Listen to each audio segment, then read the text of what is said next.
work, one whole day to play. Come on, everybody, wear your roller skates today. It's Saturday, Saturday, Saturday, it's Saturday, Saturday, it's Saturday, Saturday, it's Saturday, yeah. Hello, friends, and welcome to another episode of Career Exploration Saturday. I'm your host, Ebony Tyler. I have real conversations with real people about real jobs. So no sponsors this week of the episode, but you know, if you want to sponsor the podcast, please hit me up. All right, listen, this week, my guest is Taniqua Hunter. Listen, Taniqua is my good friend. We have been friends for, I feel like I think we're pushing 20 years now. And Taniqua is an amazing person, and we had a great conversation. Listen, we talked about finding your tribe at a PWI. We talk about the marginalization of the Divine Nine at a PWI. Listen, parents, she's going to give you some real insight into sorority, Greek life, Black Greek life. I really appreciated this conversation with her. And then Taniqua does an amazing job of really talking about our profession, vocational rehab counseling. I had so much fun talking to my friend, and I think you're going to really love this conversation. It's a little long because you know how I get when I get with my friends. We be chatting about everything, but stick around because she gives some really, really good advice about mentoring, about knowing who you are. All right, let's just jump right in. Good afternoon. Welcome, Taniqua. Welcome to Career Exploration Saturday. I am so glad to have you here. Ebony, I'm so happy to be here. I've been waiting for this. This your moment?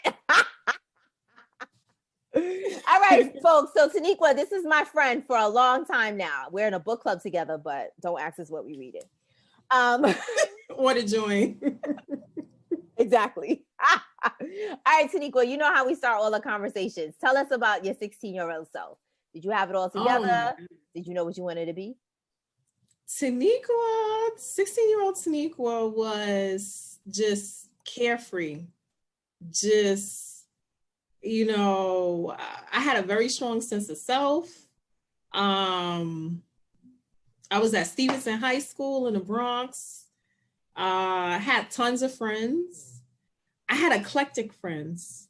I was friends with the athletes. I was friends with the smart kids. I was friends with the weirdos. I had a whole gamut of friends. I always liked diversity. Okay. Always. But 16-year-old Taniqua was just, she was together.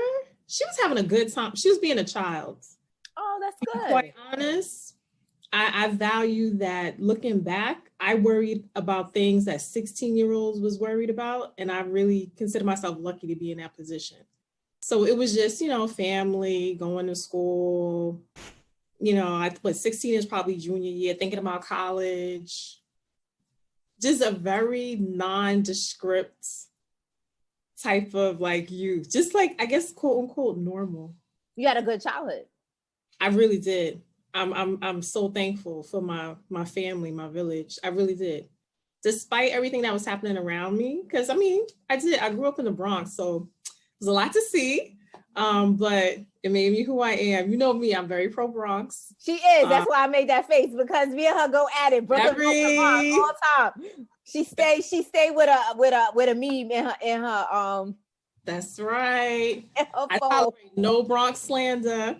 But yeah, I had a really regular smegular childhood. That's good. That's what's up. So what happened? You graduated Stevenson and you went straight off to college? I went straight to college. I knew I was going to college. I knew I wanted to go to school. I knew I wanted to go away for school. That was really important to me. Mm-hmm. When I was at Stevenson, everybody was Black and brown. You know, loved it. I was very sure of who I was as a young Black woman. And I remember thinking I want a different experience. I remember applying to 3 schools, which I would not recommend to other people. Apply to more schools than what I applied to. Tell us, where'd you apply to? I applied to Syracuse, Utica, Syracuse. For whatever reason, I was really obsessed with Syracuse. I really wanted to go to like a big school. I wanted the big school experience. Hofstra and Morgan. That's But funny because we was just talking about Morgan. I know. But when it came down to it, I realized I really didn't want to leave New York. Okay. And then I also realized I don't like to be cold. You know, for a long period of time, I was very sickly and I hate winter. So I was like, why would I go to Syracuse? That made Hofstra my number one choice because it was close enough to go away, but also close enough that I could still be connected to the family. So when I visited the campus, I just fell in love. That was it. I knew it was the one once I visited. It's a beautiful campus. Yeah. And it's well taken care of. All that tuition money, it absolutely is. Shout out Hofstra, but it is. Yeah. I mean, I went to Hofstra too, but I don't even know what the mascot is. Oh, I ain't gonna go there. But anyway. It's a bird, right? The lions, the pride. Oh, lion pride, right. Yeah. Oh, I should know that. Ooh, my bad. All right, so what was it like being at Hofstra? Because Hofstra is a PWI, and you came from a totally Black space. So what was that like? You know, that was it's funny because no matter where you go, you find your tribe. So immediately you step at Hofstra campus and there was a thriving Black community. So immediately I made connections, you know, your classmates, your you know, roommates, your suite mates, whatever. It was easy to make that connection because, you know, that melanin stood out. So you're like, oh, hey girl, you know, in class, like give each other a nod, like, hey, you know, we're gonna be friends, we might be study partners. So I mean, it was easy to connect on that level, but it did help me to really feel very aware of my Blackness. Very, very aware. You know, sometimes you'll be in a class, you're the only, you know, person. I might be the only Black woman, let alone the only Black person. And you realize how weighted your responses are. You do. You really do realize that. And you, even at that young age, looking back now, I can really honestly say that sometimes, like, I found myself just educating people constantly, even at that young age, about what it is to be Black or what it is to be urban or what it is to be from the Bronx. I can't tell you how many times, you know, people were like, oh, you don't look or sound like a Taniqua. I don't know what that look or sounds like. Or, oh, I would have never thought she was from the Bronx. I'm like, huh? So you get that a lot. People really would judge you. People would really judge you. And that's why to this day, I always tell people, brand yourself. Don't let people label you, regardless of where you came from, what you do, what your experiences are. Just always brand yourself as to who you want to be and what you want to do. But yeah, Hofstra, to be quite honest, I never really had negative experiences personally, but that's not to say I was not aware globally of things that was happening regarding race or discrimination or things like that. But for the most part, it taught me a lot. It taught me a lot because, like, fast forward to today, sometimes in professional spaces, I'm the only Black woman at a table. I'm 100% confident with that. I'm used to this. This is routine. So speaking of finding your tribe, tell us about your tribe. I know that you are a Ruby. Yes, I'm a Ruby member of Sigma Gamma Rho Sorority Incorporated, and that became a part of my tribe in college. You know, I often tell young people when you go to college, it's not just about your academics. You want to be there for your academics. That's first and foremost why you're there. You know, to get good grades, succeed, but join clubs, join other organizations. It really helps you develop leadership skills. It helps you with networking, connections, learning new skills, or even just exposing you to something that you may not have imagined you would have access to before. So yes, my sophomore year in college, I joined Sigma Gamma Rho. I was a solo initiate by myself. And it's been 24 years later. I'm still very, very active, but they were pretty much a great mentoring opportunity for me, for sisterhood, a lot of professional development.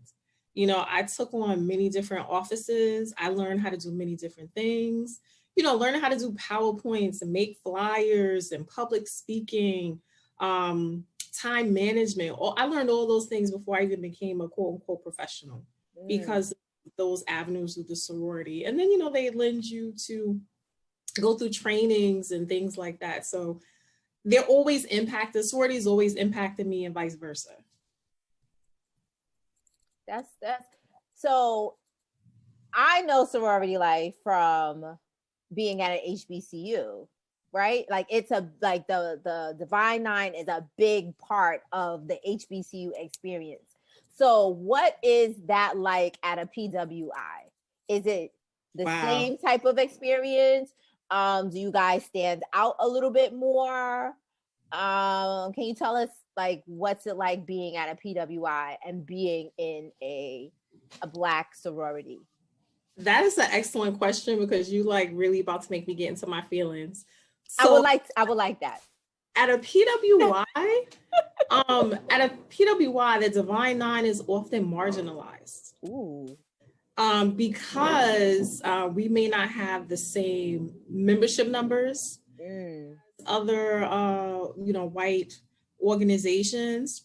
They just don't understand us. It really is like apples and oranges. Like our structures are a little bit different in how we're set up. Okay. So a lot of times they'll either let you kind of do your own thing, which is great because that's what we do. We do our own thing. Like we have a way in which we do things and we are our own community. But there are definitely times where we want to be inclusive and we want to make broader connections, or we want that SGA money like anybody else on campus. So, I mean, it definitely had its ups and downs in terms of being at a PWI. I had amazing fun. Let me tell you, even though I did not go to HBCU, I had a lot of fun. Like I lived it up in my undergrad years. But we would do things like go to HBCU campuses, or you're not confined to that campus. So there was a lot of things that we did in the community or out and about. And, you make it a rewarding experience, but just like Greek life or anything else, you get out of it what you put in any school. So if you don't put much in, you may not get a rewarding experience out of it. But I had a great time as an undergraduate in a sorority. And you can pretty much step on any college campus and you kind of have a built-in network, right? Like a sisterhood, like people who are going to take you in.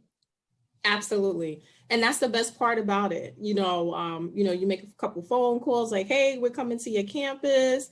Okay, let's get together. And, next thing you know, like you said, you got 15 new friends over at this other school. Y'all eating, y'all having a great time and, doing service together or, going to a party. So you absolutely do. That network is strong.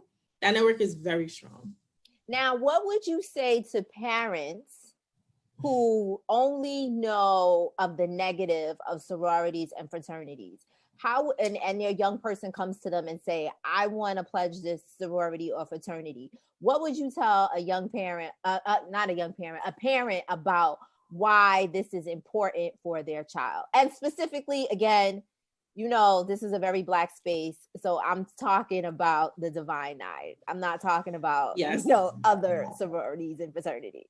It is true because it is a concern. We don't want, I'm not going to pretend that people have not been harmed or taken advantage of in joining some of these organizations, including my own. I'm not going to say this doesn't happen or that the risk isn't there, but that's not what we're here for. And I've had these conversations with parents because, I used to serve as a graduate advisor.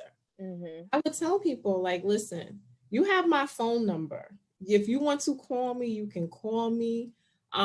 Let's communicate. I want you to know that your child is safe. And I think, as an advisor, it was very important for me to let that family know that, if you allow this young person to be with us, I consider you an extension of this family as well. And I do realize, just like in a village mentality, I do realize there's certain responsibility I hold and making sure your child has, is well taken care of. And I tell them, there's opportunity for leadership, there's opportunity for, growth and development, there's opportunity to travel, for mentorship, for networking, for professional opportunities when you exit college and you're looking for employment, or you're looking, to serve on a board, different things of that nature. I have had these conversations with parents, but it really is an extension. Those families become a part of your family too. They really, really do. And it is important to kind of showcase like the benefits of it. I have this young one lady, I'm not going to shout her out and call her name, but her mom actually was like, please take my daughter. Please take her, please. She was like, the mother saw that she needed some development and she needed to blossom. She was very shy, very short, soft-spoken, very unsure of herself. And the mother was so excited when she, realized we were going to consider her. And, fast forward to the end, when she became a member, the mother was like overjoyed. And this young lady now, she is a great public speaker. She has so much more confidence. She is what we consider, she served in the role of historian. So she's like creating flyers. She's creative. We realized she had a graphic arts skill and background. So, we've encouraged her to do more things with that. She created a logo. She created a website, all things she would not have done had she not joined the sorority. So there were definitely, there's always benefits of how this could really transform you in terms of your personal experience. So, I really do try to convey that to parents, because it's a concern, and I understand that. But I tell them, your child now is a part of our family. I'm not here to hurt them. And I think we're here to do that. So now, is there an opportunity for like high school students to get involved with a sorority or fraternity? Yes. My organization, Sigma Gamma Rho, we do have a youth auxiliary group called Rowers. And the Rowers are high school young ladies, 13 to 18, that we mentor. And a lot of the other D9 organizations have auxiliary groups as well. And, these are young women that we're mentoring. We're exposing them to we're doing service with them. We're making sure they're on the right path for academic attainment. We're being sisterly towards them, showing them what it means to be a future soror, a future sister. I've mentored quite a few rowers over the years. It's so funny because one of my rowers right now is getting her doctorate. I'm so proud of her. And she was like this young, quiet little duckling. And now, she's going to be somebody in a year or two. So it's amazing to see how they transform. And, and she actually became a member too when she was in college. And it gave me so much joy to like write her a letter of recommendation and just to see the development. So it is great to be a part of their experience as well. Taniqua, thank you so much for sharing all of that, because I think it's important for our community to know that there are mentorship programs around that will support your child in high school, going into college, and that it's really a network. It's not, what you hear and see on TV. So thanks for that. Oh, you're welcome. So tell us what happened. All right, so you got a bachelor's degree, and from Hofstra, and then what? So I got this bachelor's degree, and then it was in my senior year. I said, oh my God, I didn't have an internship. I was like, oh. I was a psychology major. I always knew I wanted to help people, always, from a very, very young age. And I was always intrigued with the mind and how people make decisions and how people recover from trauma. I've always been that way. So I graduated from college. Initially, I was pretty certain I was going to be a psychologist. This was the plan. I was like, oh, you're going to be Dr. Hunter. You're going to have a private practice, going to do psychology. But I realized I did not do an internship and I was graduating. So I graduated and I was like, I still want some hands-on experience. So the power of networking, I can't express this to people enough, especially young people. So my sister's godmother worked at the time, which was a continuing day treatment program for people with chronic persistent mental illness and substance abuse use. So she worked there and they had an internship program, but it was for master level students. She talked me up so good that they let me, a bachelor holder, get into this internship. So it was me and another young lady. We both had bachelors, but everyone else had masters. So I was doing this internship and it was wonderful. It was 9 months, but it was so intense. It was nothing I had ever read about in a book. It was nothing that I could prepare myself for. I was professionally still immature in a sense that I just had not seen and lived enough to be able to cope with some of the things that I was seeing while I was interning. It was very, very intense. People were relapsing.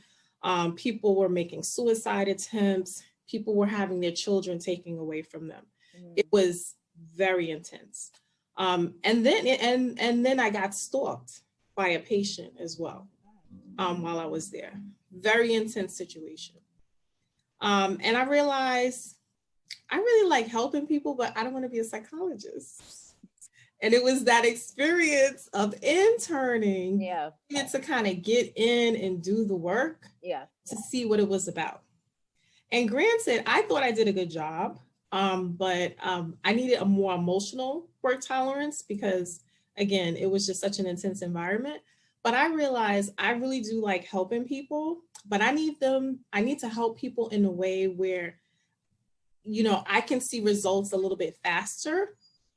And I can see that my assistance or input in this situation has a quicker return on investment.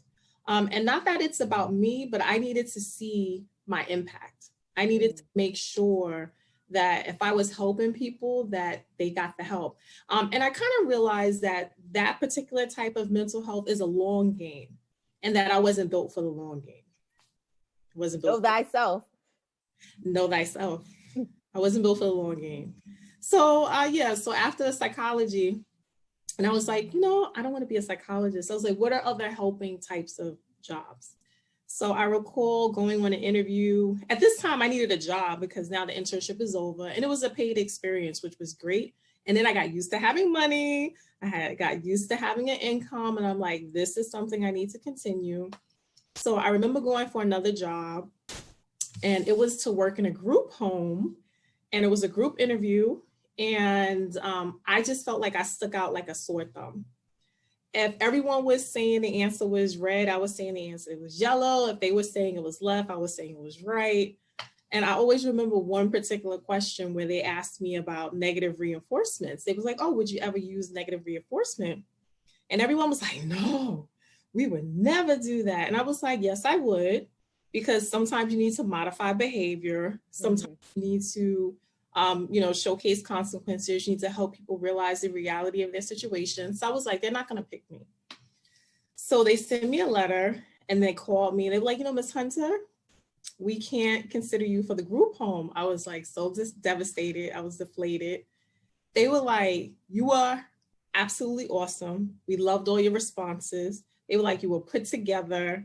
We love how you think about working with people. They were like, you looked the part, you talked the part, and you gave us one of the best interviews. I was shocked because I thought I stuck out like a sore thumb. But to this day, which is a whole nother side story, I value being different all the time. So I'm not afraid to be different. I really like it and I embrace it. So they said to me, back to the interview, we're going to send you to the employment services department because you need to be over there helping our clients get jobs. You're in the wrong area. And I was like, what? So this is how I got into Voc Rehab. They sent me to the employment specialist department and they talked me up to the hiring manager and was like, this young woman is perfect. She needs to help our clients with disabilities because, you know, it was obviously it was working with people with disabilities, mental health and developmental disabilities. They were like, she needs to help our clients get a job. And they interviewed me and they hired me. And going back to the story about Greek life, the person who interviewed me was in another fraternity. And he was like, oh, okay.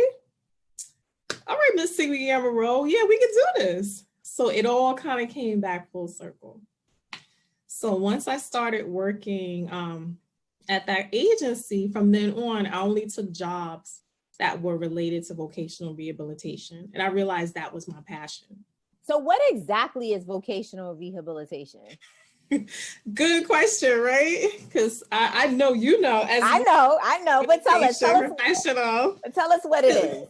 Because the first thing is people always think you're a social worker. Mm-hmm. And kudos to social workers, but we are not social workers. Mm-mm. So vocational rehabilitation is the profession of assisting people with disabilities to attain and maintain employment. We are helping people who are addressing and accepting their disability and limitations, identifying what their abilities are, most importantly, helping them with career development and career attainment, providing assessments, vocational training, and hopefully most important at the end, job placement assistance. So we are helping them to become their full selves and be independent like anyone else. And is it draining? For me, no. I love vocational rehabilitation. I absolutely love working with people with disabilities. On a personal note, my sister has a developmental disability. I've always been around people with disabilities and varying disabilities. Mm-hmm. And it felt natural. Mm-hmm. And it felt fun.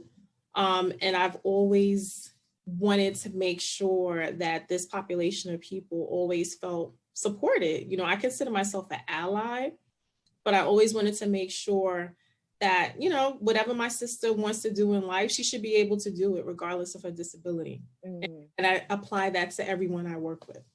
That if, you know, if this is your desire and your goal, how can I play a part in helping you reach that goal? You know, what's interesting is that I see a lot, like, I mean, we've been in the field for over 20 years, right? And like now people want to talk about like ableist behaviors and, you know, you don't really understand what it's like to have a disability unless you have one. Mm-hmm. But so in a way, I think our profession, we have a lot of empathy as opposed to sympathy. Yes. And we don't feel bad for people at their circumstances, right? Like what they bring to the table. And I think that that's the big difference between voc rehab and social work. And, you know, sometimes I feel like social workers, they might, I feel like our objective is, how can we move you forward? Mm-hmm. You know, we're always in a space of self-actualization. We're in a space of how, you know, how can I help you foster your independence? And I'm not necessarily here to help you maintain, connect you to, you know, multiple services. You know, that's one of the things that I love about vocational rehabilitation. You know, I'm focused on something very targeted, and I'm putting all my energy into assisting, you know, people with disabilities to remove barriers from employment, whether they're self-imposed, whether they're environmental, attitudinal. You know, I'm very focused in that particular goal. And this is where we're moving to, you know, create a space for this person to be independent. And we're always thinking about, you know, this person has a right to be included. This person has a right to be independent. This person has a right to make their own decisions. So yes, we do have some advocacy there, but, you know, we don't really get caught up in what I like to think, that whole 85% of the pie. We're not, you know, we address it and we take it into consideration, but we're using that information to how could we apply it to the 15%, which is helping you get employed. And, you know, and sometimes just getting employed will help solve some of these other issues that you might be having. You know, the power of work is tremendous. You know, you don't just go to work for a paycheck. You're going to possibly, you know, you're going to feel good about yourself. You're going to feel confidence. You're going to feel self-actualized. I have purpose. You might be creating your network, meeting friends. that could be half of the issues that you're dealing with in addressing your disability. Yeah. I mean, and work should be meaningful. It should be meaningful. And work should be joyful. It should be joyful. I agree. I agree. I mean, sometimes work is work, but I like to think when you set out to have a career, you know, you have so much more options and opportunity to, just like you said, be happy. Like I love what I do. I love what I do.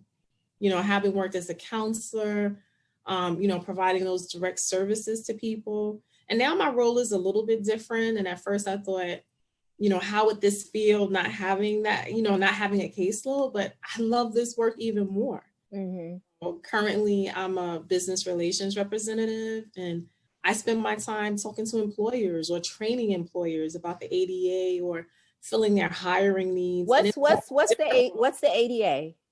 The ADA is the Americans, I know, we come from the acronym system, the Americans with Disabilities Act. You know, I do a lot of training to employers, to colleges, to community-based organizations.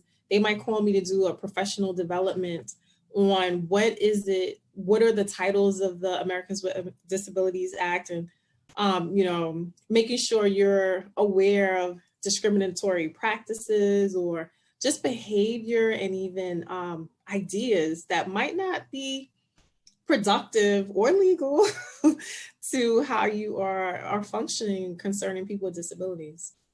Yeah, and a lot of employers do not know that you cannot ask a person what their disability is. Like, that is the biggest which is a shame considering like basic, you know, that is. And basic. The beauty of what you and I do is that if that employer doesn't know or, you know, errs on the side of ignorance, we are educating our talent pool that you should know. And you should know how to respond to this question and be able to identify that when it comes across your way. Knowledge is power. And the more they know about how to navigate this world and this, you know, interviewing scene, the better. So do you work with a specific population? Do you just advocate for one specific population? Because you mentioned, you know, mental health, substance abuse, or is it a broad range? So we, at my particular state agency, we work with everyone. We work with all disability groups, learning, intellectual, mental health, substance use, physical disabilities, we visual and visual impairments and deaf. We work with all those populations. The only population we don't specifically work with are the blind, because they have a whole nother state agency that's more equipped and more experienced to work with that population than we do. And that's the Commission for the Blind. Mm-hmm. But otherwise than that, we work with all, I've seen it all. We work with all populations, and, you know, it's nice because you're able to learn new things about different people and different populations, and, you know, provide services to them. So this is not like, it's not a sexy field, you know, like no one really says like, I want to be a vocational rehabilitation counselor. But, you know, like, because you have a master's degree, you are a certified rehab counselor, and it's a field that it's kind of like, you got to know people in it who then bring you into it. It's a real weird space. You don't just, you know, become one. I agree with you. It is a very weird space. But I personally would like to change that. I think the work that we do is so valuable, so needed. And what people don't realize is vocational rehabilitation turned 100 years this year. This is a long-standing profession. When people went off to war and they came back, these veterans, and they were now disabled, they needed support to live regular lives and to gain gainful employment.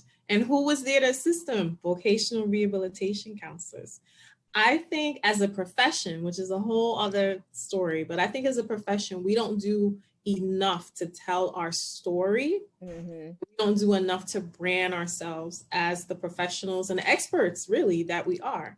it is a very niche type of skill set that we learn, but in that same breath, our skills are so transferable. They're so transferable to so many different other industries and aspects that could be helpful. But at the heart of it, I'm a vocational rehabilitation counselor. Like at the root of it, I just really love assisting people with disabilities and changing people's attitudes about what it is to hire and work and support a person with a disability. So, you know, over the years, we've seen voc rehab programs, the master level programs die, right? Yes. The NYU program went Yes. bye-bye. You know, I don't think Hunter is as big as it used to be.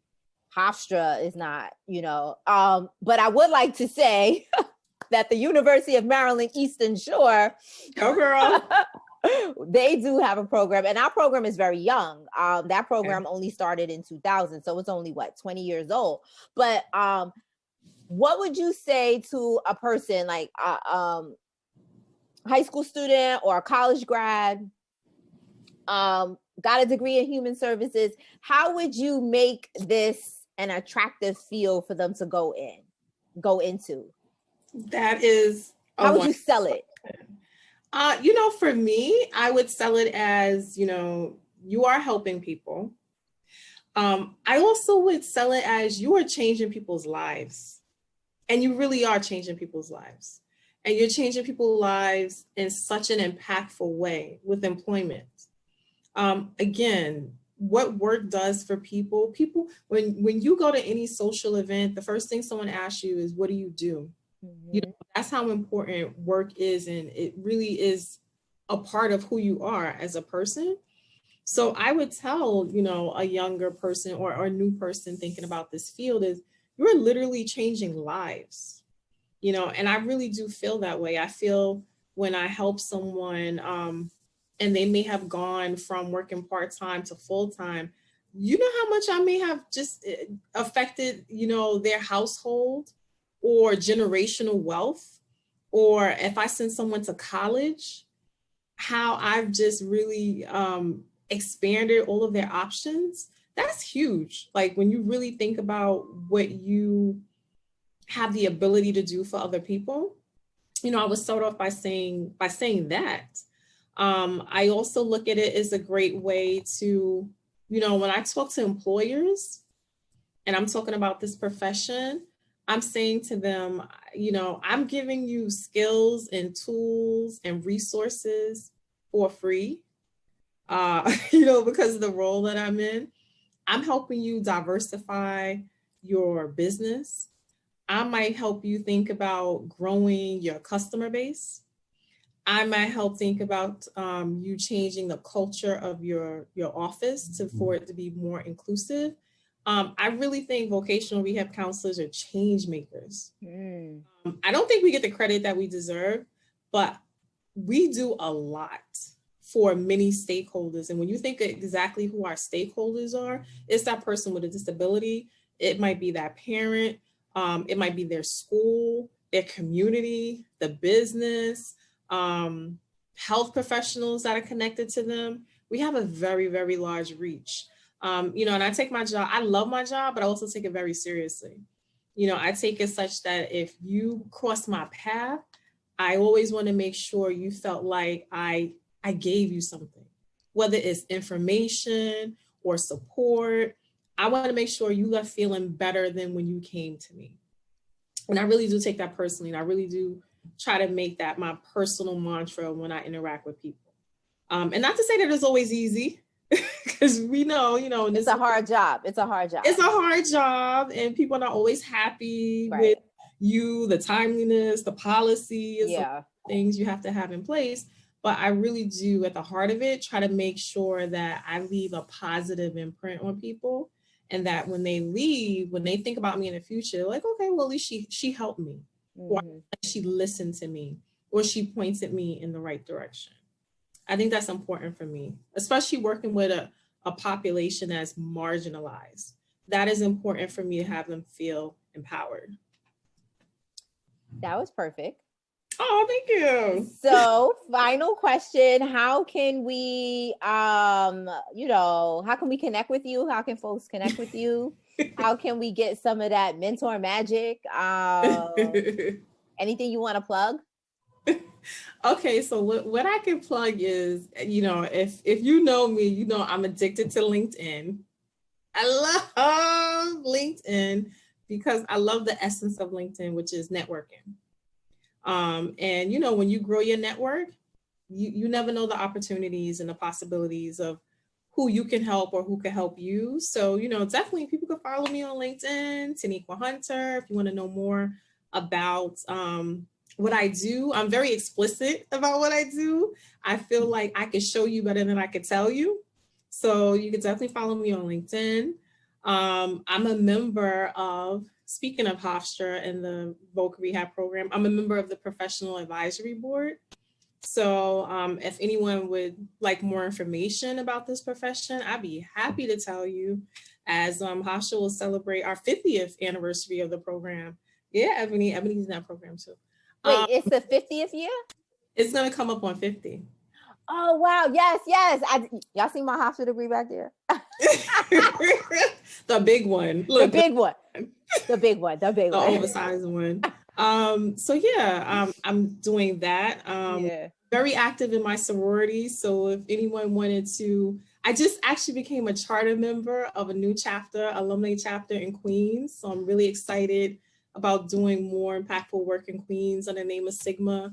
The chapter is New Beta Sigma chapter, so you can follow there. And I'm also a registered parliamentarian with the National Association of Parliamentarians. Wait. What is a parliamentarian? Oh my God. I mean, you threw it out there. You can't just be throwing out words and think we're going to go Google it. Tell us. So a parliamentarian is basically a consultant who is knowledgeable about parliamentary procedure, and they help you run efficient meetings, make sure meetings are orderly, make sure everyone's pretty much principal rights are being honored in these meetings, and that you can conduct business in an effective and orderly fashion. So that's what parliamentarians do. And I've been a registered parliamentarian since 2019 with the National Association of Parliamentarians.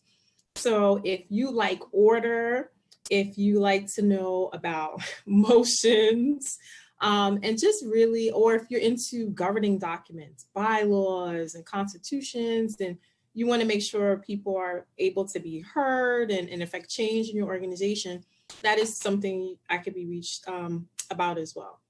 Are there a lot of Black parliamentarians nationally?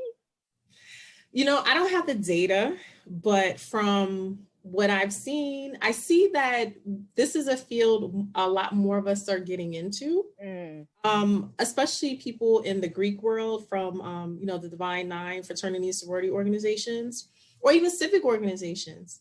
They are really kind of going into taking a closer look into parliamentary procedure as a way to credential, to be more knowledgeable, to show that, you have more of an expertise.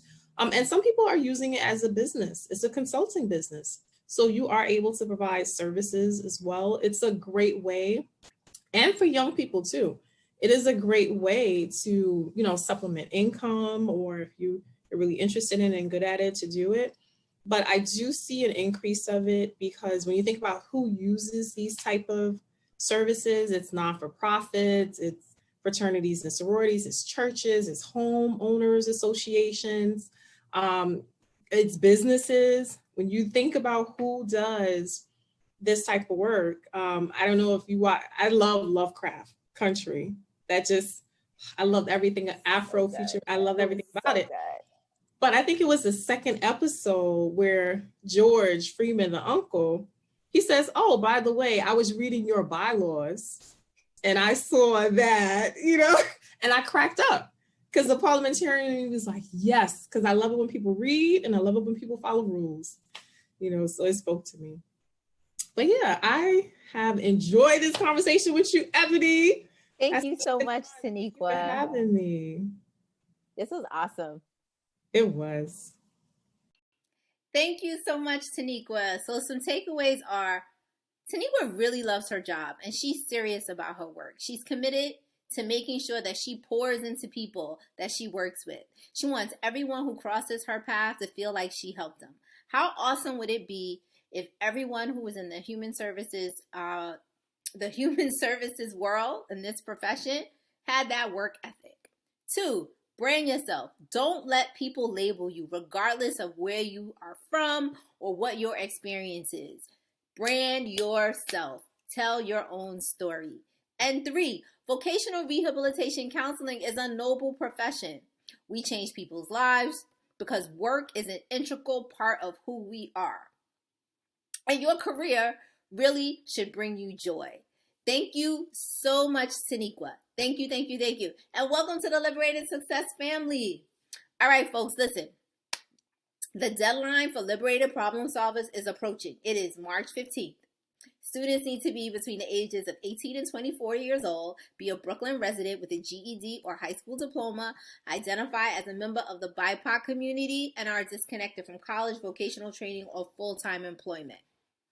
The 6-week virtual internship will be April 12th to May 21st, 2021. The link is in my bio. It's on our website at liberatedsuccess.com/liberated problem solvers. Please share this with your networks. Okay? Again, this would not be possible without your support. And if you find our work impactful, informative, important, give us some love with a donation.